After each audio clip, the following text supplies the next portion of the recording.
Tuluyan na ngang isiniwalat ni Coach Richard ang tunay na dahilan kung bakit binangko si Sistan sa fourth quarter ng laban nung nakaraang gabi sa laban ng Ginebra kontra Terra Firma. Kapansin-pansin kay Coach Tim Cone kung paano siya na-stress sa nilalaro ng Ginebra kontra Jeep sa first half pa lamang ng laro nitong linggo. Kaya naman, ibinigay na ni Coach Tim Cone kay Coach Chard ang board para siya ang magpatakbo ng taktika ng mga manlalaro ng Ginebra.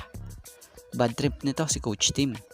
So sa nangyayari nga pong laban sa huling 24 minuto ng laro, halos nakadikit naman ang Ginebra kahit minsan pansamantalang nakakahabol ng mas dikit ba. So isang taktika ang ginawa ni Coach Chard dito, gumamit si Coach Chard ng ibang players na gamit sa labas-pasok. Pero yung dating ng fourth quarter, halos buong quarter or fourth